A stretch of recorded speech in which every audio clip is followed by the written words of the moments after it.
Hi everyone, we're just here with the StreetDrone. We're just going to show you how to get into autonomous mode and also some of the safety features that are built into the car. So the first thing we need to do is turn the car on. It's fun for this.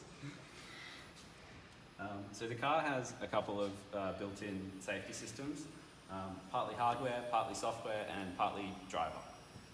So in terms of hardware, the first thing we have is the StreetDrone computer that controls passing control between the computer and the driver. The other piece of hardware we have is the actuator master switch, which physically disconnects the actuators from being able to control the car. So the first thing we need to do if we want to get the car into autonomous mode is turn the car on, and then there's another set of keys up here, and this will turn the StreetDrone computer on. And it just takes a couple seconds to load up. So once the computer's on, we've got a red flashing light and a green light. So that means the computer's on, but it's not getting a handshake from the other computer in the car. So we need to run a piece of software that will send a specific signal, a handshake, to the computer to let it know that it's still alive and it's all functioning properly. So we're just waiting for the software handshake.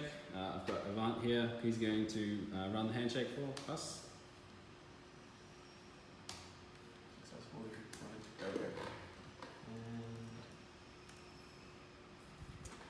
And we can see that we're not getting a red flashing light anymore. So the computer's now ready to go into autonomous mode. So once we have a green light and the computer's ready to give the other computer control of the car, there's a couple of things we need to check. The steering wheel has to be centered, the car has to be on, and then once you've got those two things set up, you can turn this black switch and then press the button on the remote. It will give you an orange flashing light, and once the orange flashing light is on, it means that the computer is in control of the car. So I've got Owen here helping me demonstrate the steering. So now that we're in autonomous mode, we can completely control the car with the computer. So I'm just going to go over to the computer and send it some steering commands. And so we can see we can turn the steering wheel, and we won't drive forward in the workshop, but we can completely control the steering just from the computer. If at any point the driver wants to take back control, there's a couple of different ways they can do it. They can simply flip this switch back, which will give the driver back control. In the case of an emergency, the driver can always take control by either pressing this red button, which gives control back to the driver, or the driver can immediately take back control by turning any of the actuators.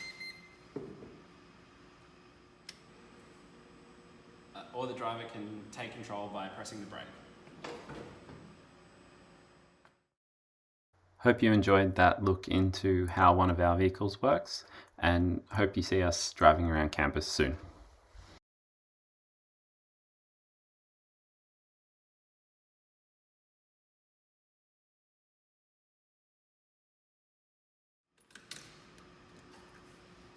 Pray that it actually comes back.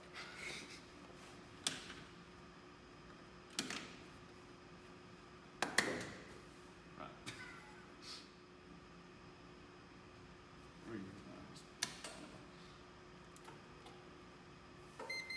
Mm-hmm.